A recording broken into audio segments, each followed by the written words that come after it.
93 Sports with Marley Rainbow. A spot in the quarterfinals is on the line tonight. We have highlights from 9 area football teams looking to punch their ticket to the next round. Let's start with the 1A regular season matchup between Camp Point Central and Central A&M. The Raiders lost to them in Week 8, but they'll come out firing on all cylinders. Drew Damery passes to Dalton Nichols for a Raiders touchdown. Plenty where that came from.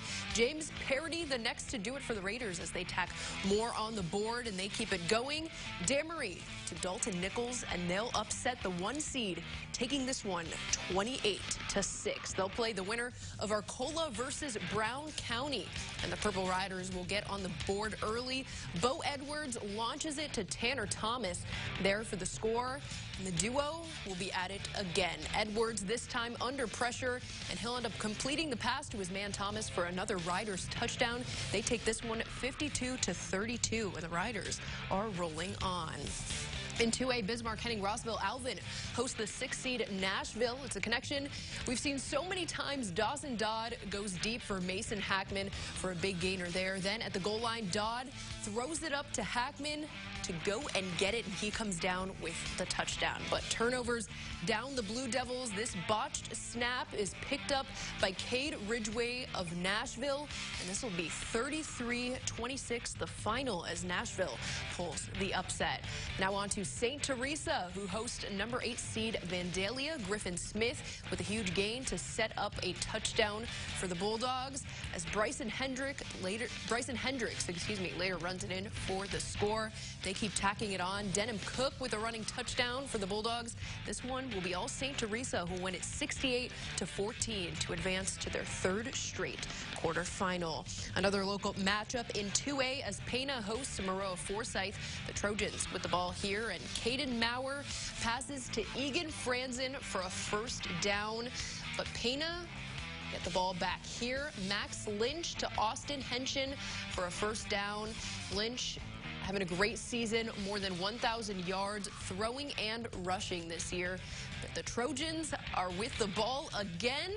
Pana, though, winning the turnover battle today. Brendan Schoonover with the interception for the Panthers. It'll be 29-7 as Pana stays undefeated, putting an end to the Trojans' season. Another rematch in the 3A bracket. Unity hosting Paxton Buckley Loda. The Panthers getting another shot after losing to the Rockets in the regular season, and they're off to a strong start. Mason Bruns runs it in for the first score of the game, and they're going to go for 2 here. Bruns finds Caden Snelling in the corner of the end zone to take an 8-0 lead in the second. Unity will fight back, though. Blake Kimball to Matt Brown, who goes the rest of the way. Runs it in for a touchdown as time expires in the first half. The Rockets will come back to win it 21-14.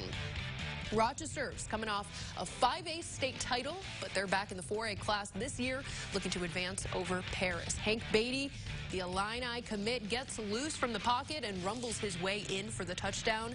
Still in the first quarter here as Daniel Chapin takes it in on the goal line. The Rockets are up 13-0 after 1. Paris gets on the board. Brady Cripps has normal. Phillips, who gets it in.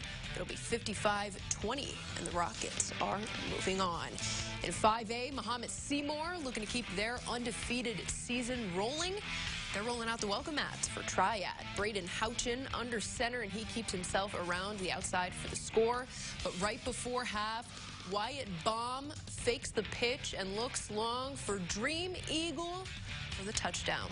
And Baum looks long again. This time it'll be Quentin Rogers. He gets behind the defense, and he is gone for a 78-yard score. Takes it all the way to the house. 49-14, the Bulldogs are moving on to the quarterfinals. And we end in the 6A class. Centennial coming off a big upset in the first round. They face Washington for a chance to advance to the quarterfinals for the first time since 2006. Centennial's down 7-0, and Jack Young Jr., reels in the deep pass for the 40-yard gain, but the Chargers would not score. Late in the first half, the snap is recovered by Centennial's Jack Barnhart. Then Centennial cashes in on the takeaway as Brady Boatwright finds Jack Young Jr. to tie the game at 7. But Washington runs away with this one, winning it 27-13.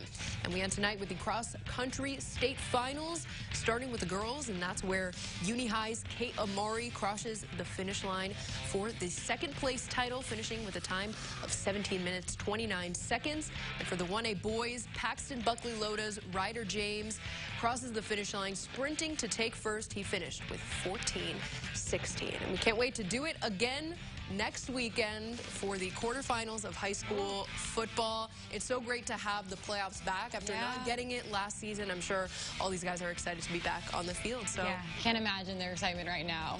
Laying it all on the line. For sure. All right, thanks, Marley. We'll be